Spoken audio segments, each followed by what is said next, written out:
हम परमेश्वर के वचन की ओर जाएंगे और भजन 19 और उसकी आखिरी आयत को पढ़ेंगे।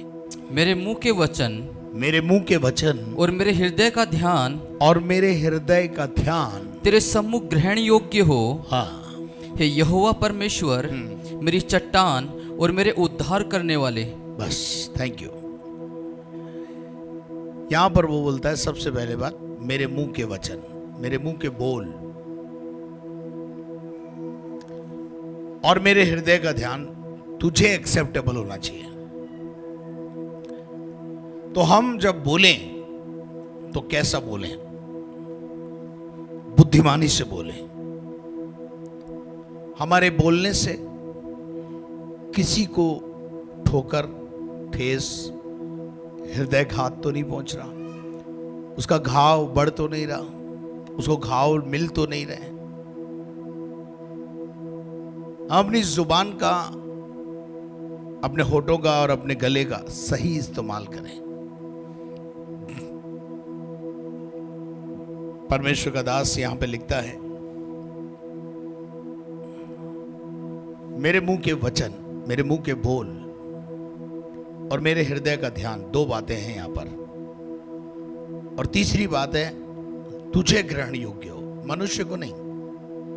कई बार मनुष्यों से जब हम बात करते तो बड़े लच्छेदार बात करते हैं, लेकिन मेरे मुंह के वचन और मेरे हृदय का ध्यान तेरे सम्मुख एक्सेप्टेबल हो।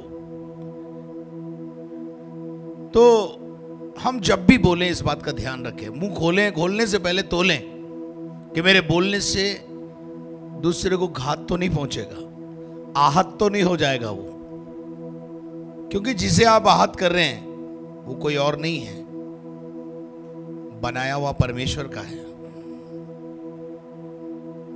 आप गाय और भैंस और बैल और बकरियों को आहत नहीं करते हैं, आप आपकी बोली से मनुष्य को आहत करते हैं। और मनुष्य परमेश्वर की सृष्टि है, इसलिए हम बोलने से पहले बहुत तोल के बोले। कुछ बातें मैं परमेश्वर के वचन में से आपको बताऊंगा कि जब हम अपनी बुद्धिमानी के साथ अपनी जुबान का इस्तेमाल करेंगे, अपने होठों का इस्तेमाल करेंगे, अपने गले का, ये तीन चीजें मिलकर के जो है वाणी को बाहर लाती हैं, तो इसका सही इस्तेमाल करना सीखना बहुत जरूरी है। वो वचन में लिखा है, तुम्हारी जुबान में सामर्थ है, जैसा तुम बोलोगे वैसा तुम्हारे लिए हो जाएगा। इसलिए हम अपनी जीभ को निपुणता के साथ काम में लाना सीखें, क्योंकि जब हम इसको काम में लाना सीखेंगे, बहुतों के लिए जिंदगी और आशीष का कारण बन जाएंगे। मीठा बोलने में कोई पैसे लग रहे? हरदम यीशु यीशु बोल, तेरा क्या लगे है मोल, है? हरदम यीशु जैसा बोल, ऐसा कर लो इसको, हरदम यीशु जैसा बोल, तेरा क्या लगे है मोल, है? तो पढ़िए परमेश्वर के वचन में से अय्यूब की किताब 6 अध्याय उसके 25 पद को। सच्चाई के वचनों में कितना प्रभाव होता है, सच्चाई के वचनों में कितना प्रभाव होता है, परंतु तुम्हारे विवाद से क्या लाभ होता है। सच्चाई का वचन बात करो, सच बोलो। सच के वचन में प्रभाव है, वो दूसरों पर प्रभाव डालता है। वाद विवाद से क्या मिलता है? लड़ाई झगड़ा होता है। आप किसी चीज को लेकर के वाद विवाद शुरू कर देंगे, क्या होगा? आप भी अपसेट, दूसरा भी अपसेट और सुनने वाले भी अपसेट। वाद विवाद से कुछ लाभ नहीं होता है, चुप रहने से लाभ होता है और सच बोलने से लाभ होता है। सच के वचनों में प्रभाव होता है।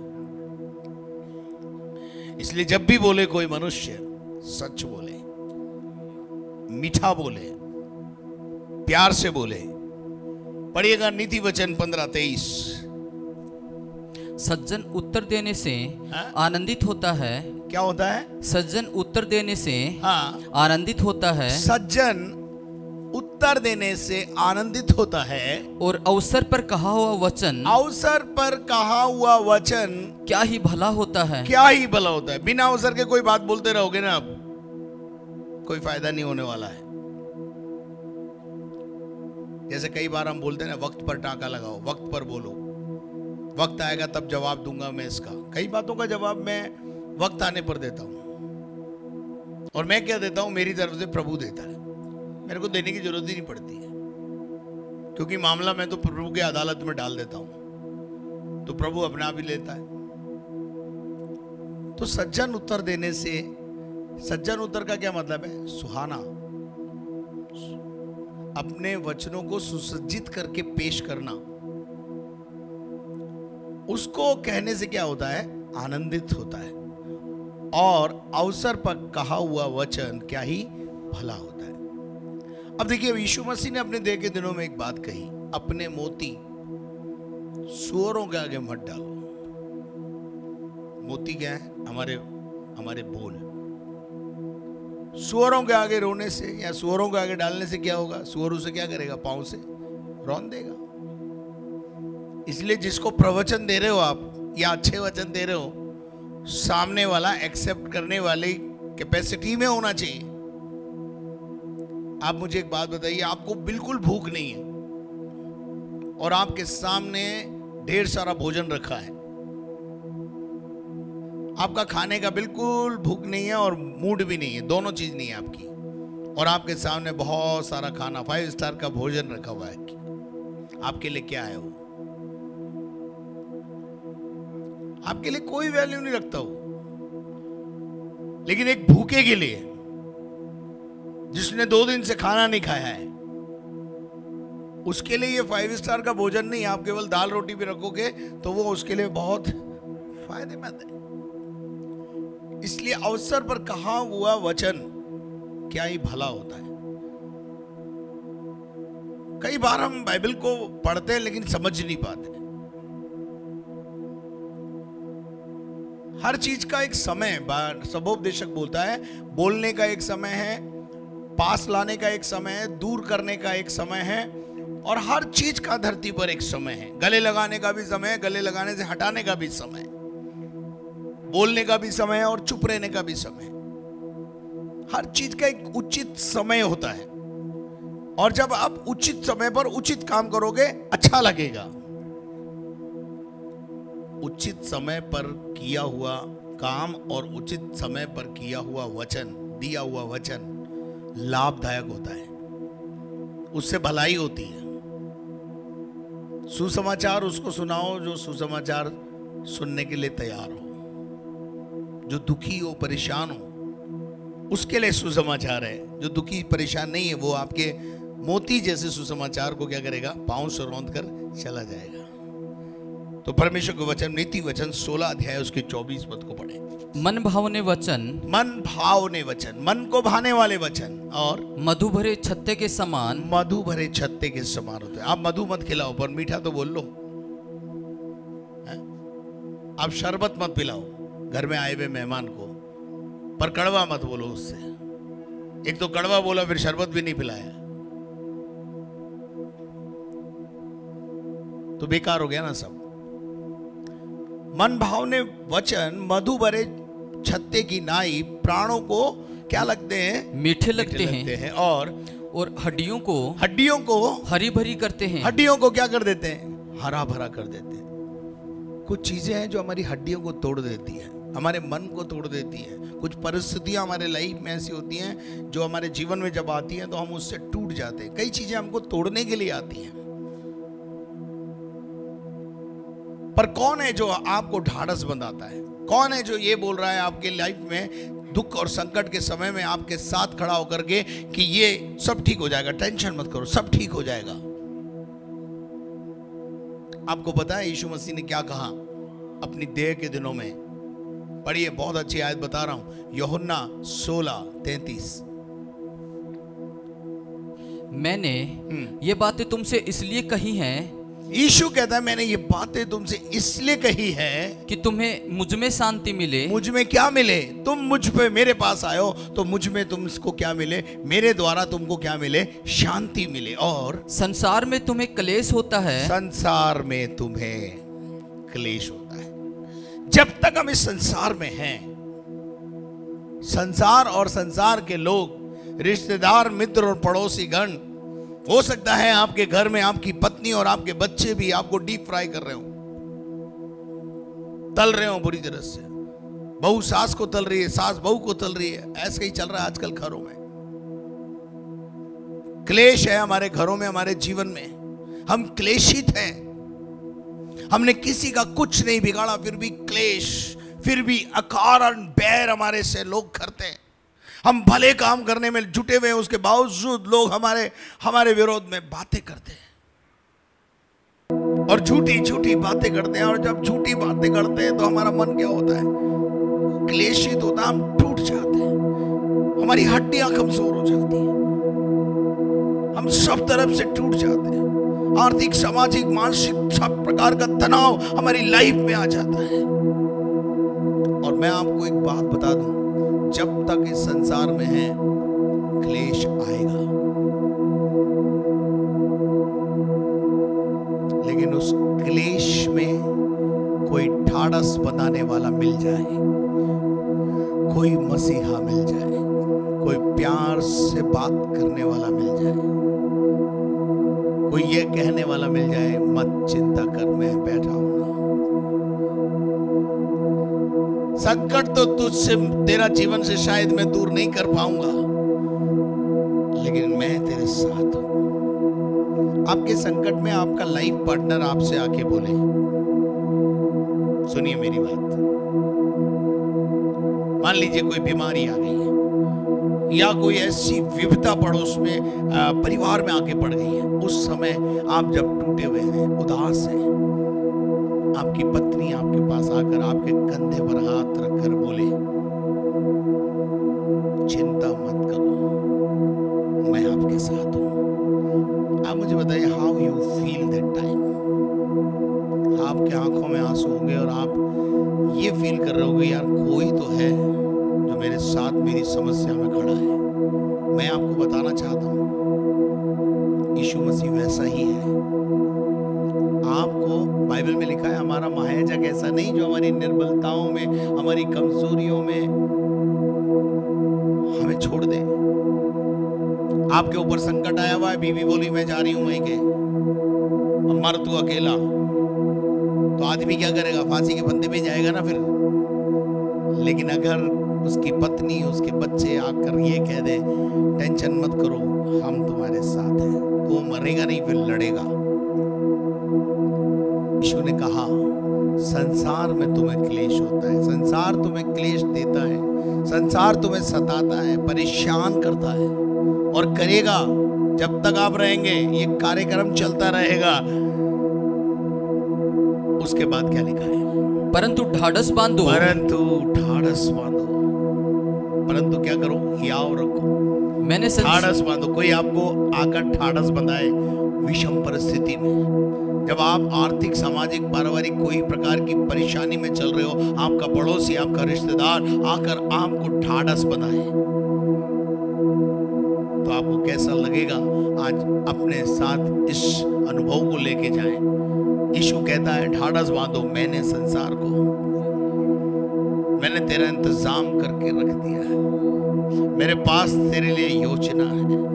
ये अर्थ है इस लाइन का, मैंने संसार को जीत लिया है। I have a new plan for you.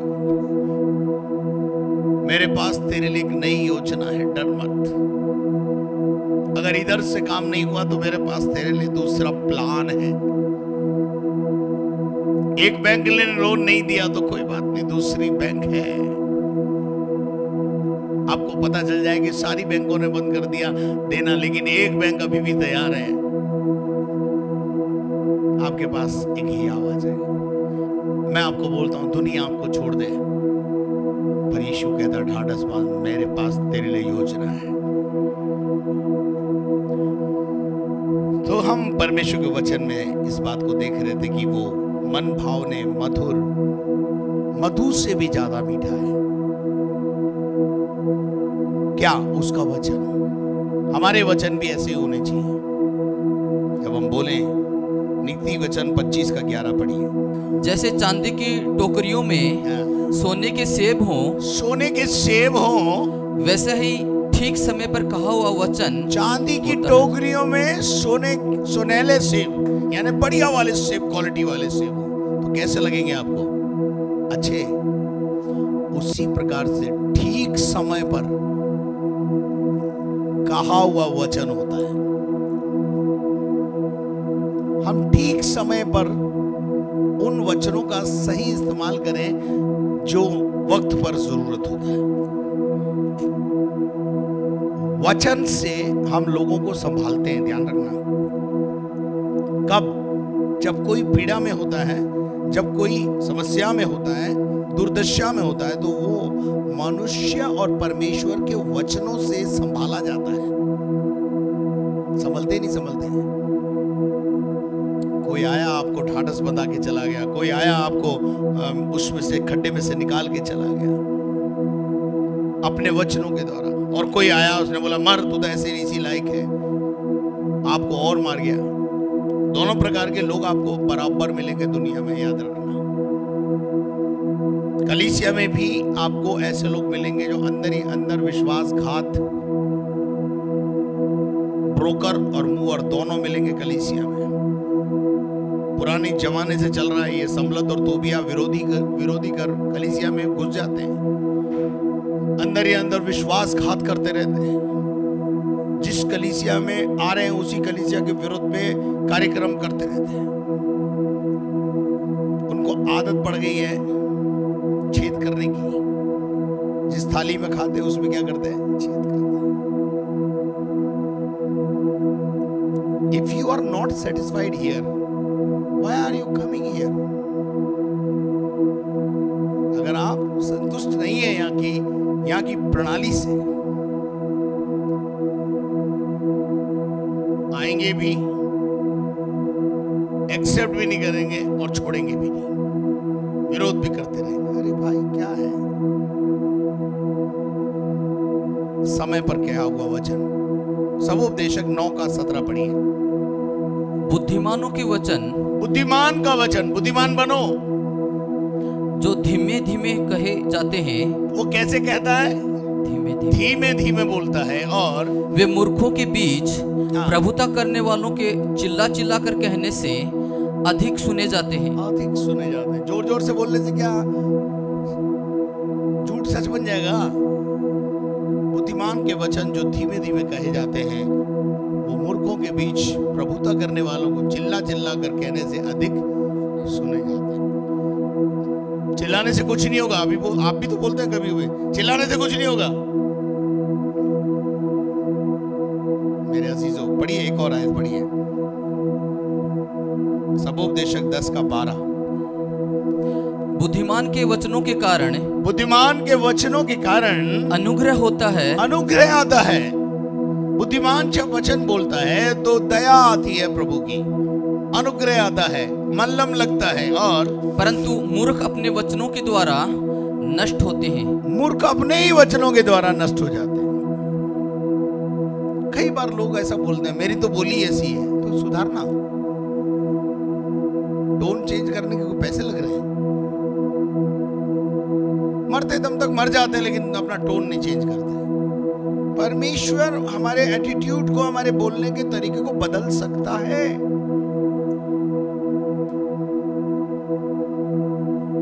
कुछ लोग ऐसा बोलते हैं कि मैं तो शुरू से ऐसे बोलता हूं। नहीं नहीं नहीं, अगर आप बोलते थे तो आप अपने आप को चेंज करिए, मधुर बोलना सीखिए ना, हम्बल होके बोलना, बात करना सीखिए ना।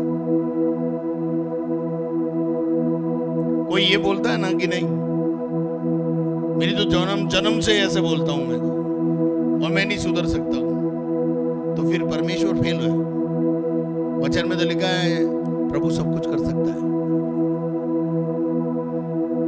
बुद्धिमान के वचनों के कारण अनुग्रह आता है और मूर्ख अपने वचनों के द्वारा नाश हो जाता है। 12 का 11 पढ़िए इसी का। बुद्धिमानों के वचन अंकुश के समान होते हैं। किसके समान होते हैं? अंकुश। हाँ, वचन पेनों के समान होते हैं। हाँ चलो आगे। और सभाओं के प्रधानों के वचन गड़ी हुई कीलों के समान है। गड़ी हुई कीलें। हमारे द्वारा कहा गया वचन उस कील के समान होता है जो गड़ गया तो निकलेगा नहीं। आपका एक वचन किसी की जिंदगी बदल सकता है। आपका एक सेंटेंस किसी की जिंदगी पर जो घाव हुआ उसको मलहम लगा सकता है। तो क्यों ना हम ऐसा बोले मानो परमेश्वर हमारे द्वारा बोल रहा है। बाइबल में लिखा है बोलो तो ऐसे बोलो मानो परमेश्वर बोल रहा है, यीशु बोल रहा है। पतरस से लड़की ने कहा तेरी बोली तेरा भेद खोलती है कि तू भी यीशु का चेला है, उसके साथ रहा हुआ है। मेरे आशीषों 12 का 11 में परमेश्वर का वचन कहता है बुद्धिमान के वचन पेनों के समान होते हैं और सभाओं और प्रधानों में के वचन गाड़ी हुई कील के समान है, क्योंकि एक ही चरवाहे की ओर से मिलते हैं। एक ही चरवाहा कौन है? यीशु मसीह। मैंने कल भी आपको बोला था, आज भी बोल रहा हूं, I am only a mouthpiece, I am only a instrument. मैं केवल एक यंत्र हूं जिसको खुदा अपने बोलने के लिए इस्तेमाल करता है। बोलता कौन है? खुदा। मैं जो इसमें बोलूंगा वही ये आपको बाहर निकाल के सुनाएगा। इसी प्रकार से जब एक प्रचारक प्रचार करता है तो वो प्रचारक जो होता है वो आत्मा की प्रेरणा से बोलता है। इसलिए उन वचनों का कभी विरोध मत करो, क्योंकि जो वचनों का विरोध करता है वो पवित्र आत्मा की प्रेरणा से बोले हुए वचन का विरोध कर रहा है। क्या आप मेरी बात को समझ रहे हैं? परमेश्वर का वचन ये चाहता है कि हम जब भी मुंह खोलें, जीभ के विषय में बाइबल में याकूब की पत्री में बहुत कुछ लिखा है। जीभ एक ऐसी बला है जो भव सागर में आग लगा देती है, परिवारों को बर्बाद कर देती है। जीभ का दिया हुआ घाव कभी चंगा नहीं होता। तलवार का घाव चंगा हो जाता है पर जीभ का घाव कभी चंगा नहीं होता। इसलिए जब भी बोले बहुत संभल के बोले। आखिरी बात बोलकर अपन प्रार्थना में जाएंगे। यशायाह 50 1 से 4। तुम्हारी माता का त्याग पत्र कहाँ है? हाँ। जिसे मैंने उसे त्यागते समय दिया था, या मैंने किस व्यापारी के हाथ से तुम्हें बेचा? यहोवा यूं कहता है, सुनो, तुम अपने ही अधर्म के कामों के कारण बिक गए। तुम्हारा प्रॉब्लम क्या है? तुम्हारे अधर्म के काम। तुम क्यों बिक गए? तुम्हारे अधर्म के काम, तुम्हारे पाप। अधर्म का काम का मतलब है पाप। पाप में जीवन जीने की इच्छा, अनाज्ञाकारिता में जीवन जीने की इच्छा। हमारे काम क्यों नहीं बन रहे? अधर्म, पाप, गलतियां, खताएं जो खुदा को पसंद नहीं है, वो not acceptable offerings, not acceptable जीवन। तो आगे पढ़िए क्या लिखा है। अधर्म के कामों के कारण बिक गए और तुम्हारे अपराधों के कारण तुम्हारी माता छोड़ दी गई। आगे इसका क्या कारण है? कि जब मैं आया तब कोई न मिला, जब मैं आया ढूंढने तो कोई नहीं मिला, और जब मैंने पुकारा तब कोई न बोला। तब तुमने बोला नहीं। मैंने पुकारा तुम्हें, जब तुम संकट में थे मैंने पुकारा तुमको, तुमने बोला नहीं। आगे क्या मेरा हाथ ऐसा छोटा हो गया है? एक सवाल है। क्या का मतलब होता है? एक सवाल। आपसे एक सवाल है, क्या खुदा का हाथ छोटा है कि छुड़ा नहीं सकता? हाँ बोलिए बोलिए बोलिए बोलिए, जवाब चाहिए इसका खुदा को, मुझे नहीं। क्या खुदा का हाथ छोटा है? क्या आपकी समस्या से वो आपको छुड़ा नहीं सकता है? क्या आपकी समस्या में आपका साथ नहीं दे सकता है?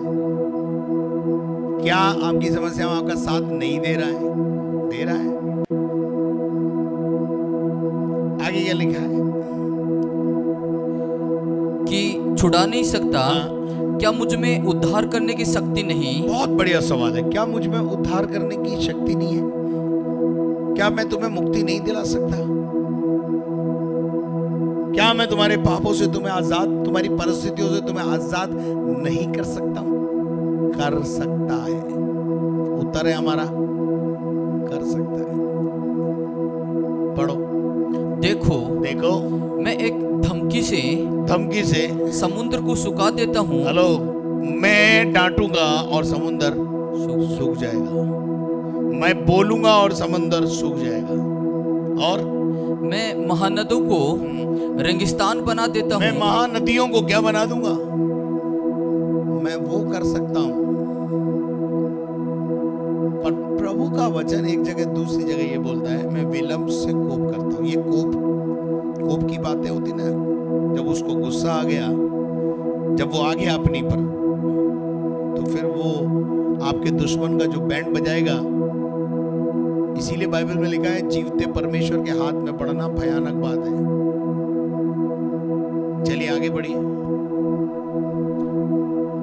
मैं महानदों को रेगिस्तान बना देता हूँ। मैं महानदियों को रेगिस्तान बना देता हूँ। और उनकी मछलियाँ जल बिना मर जाती और बसाती हैं। हाँ, और बासने लग जाती हैं, बदबू देती हैं। और मैं आकाश को मानो शोक का काला कपड़ा पहनाता और टाट को उनका ओढ़ना बना देता हूँ। टाट को ओढ़ना बनाने का क्या मतलब है? अभी हम बहुत सुहाने वस्त्र पहनते हैं। टाट का ओढ़ना बनाने का मतलब यह है गरीबी में चला जाना, कर्ज में दब जाना।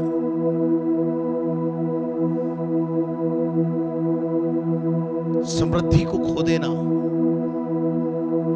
अच्छे खासे बिजनेस की बैंड बज जाना। ये क्या हो गया? टाट को ओढ़ना बना दिया। टाट कब ओढ़ना पड़ता है व्यक्ति को? जब उसके पास पहनने के लिए कपड़े ना हो, तभी तो वो कुछ भी बोरी वोरी लेकर के बैठ जाता है और बोरी से ढक लेता है अपने आप। खुदा ना करे कि हमारे में से किसी की ऐसी नौबत आए कि टाट हमारा ओढ़ना बन जाए। पर ये कब बनता है?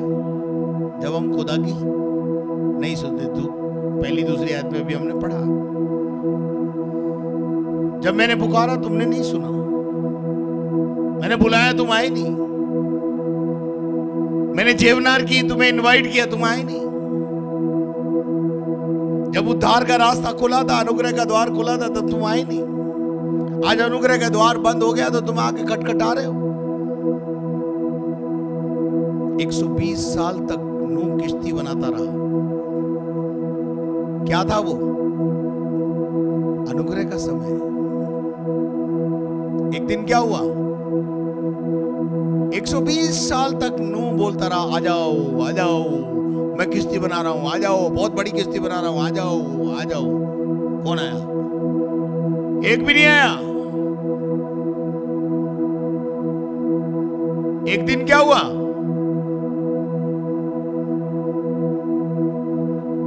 सारे जानवरों को अंदर ले लिया। सारे जानवर अंदर आ गए, दो दो जोड़ी सब अंदर आ गए। अब वो सीन आप अपने सामने फिल्माओ थोड़ा सा, कि नूह की किश्ती के पास जो है सारे जानवर आ रहे हैं। सारे जानवर चले आ रहे हैं, ऐसे ऐसे आ रहे होंगे।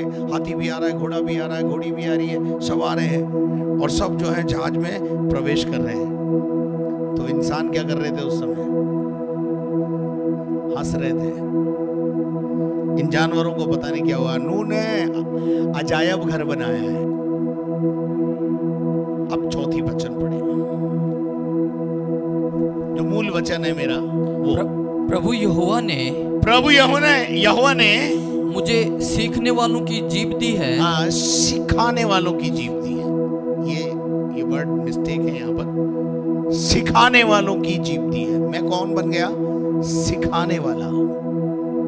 जीभ सिखाती है, याद रखना, सीखती नहीं है, सिखाती है। कि मैं थके हुओं को अपने वचन के द्वारा संभालना जानूं। यीशु मसीह के लिए लिखा है ये। वो अपनी जीभ से थके हुओं को क्या देता था? संभालता था। अगर आप थके हुए हो, जब भी तो यीशु मसीह ने मत्ती 11:28 में कहा, ऐ बोझ से थके मांदे लोगों मेरे पास आओ, मैं तुम्हें विश्राम दूंगा। अपने वचनों से थके हुए लोगों को संभालो। मैंने आज इस आयत को केवल वचन पर बात किया है, कल हम दूसरी बात करेंगे। तोड़ तोड़ के खाना है इस आयत को, बहुत अच्छी आयत है। मेरे मुंह के बोल, मेरे मुंह के वचन लोगों को संभालें। हम अपने बोली के द्वारा लोगों को, थके हुए लोगों को बल दें, निरुत्साहित को उत्साहित करें। जो मरने जा रहे हैं, आत्महत्या करने जा रहे हैं, उनसे बात करें और अपने वचन के द्वारा उन्हें संभालें। एक बात जिंदगी में ध्यान रखना, आपके पास वचन यानी आपकी जो बोल है वो इतने भारी हैं कि आप किसी को भी आत्महत्या करने से बचा सकते हो। आप थके हुए को बल दे सकते हो। आप अपनी बोली के द्वारा, अपने वचनों के द्वारा, आप जब मीठा बोलेंगे, बात करेंगे ढंग से, तो वो आपके वचनों से संभाला जाएगा। क्या आप मेरे बात को समझ पा रहे हैं? अपने वचनों से हम लोगों को संभालें। यहां लिखा हुआ है, मैं थके हुए को अपने वचन के द्वारा संभालना जानूं। आप जानिए कि आप वचन के द्वारा बहुतों को, अच्छे बोल के द्वारा, बुद्धिमानी के वचनों के द्वारा, अच्छे बोलों के द्वारा, मधु से भी मीठे जो बोल हैं उनके द्वारा आप बहुतों को संभाल सकते हो।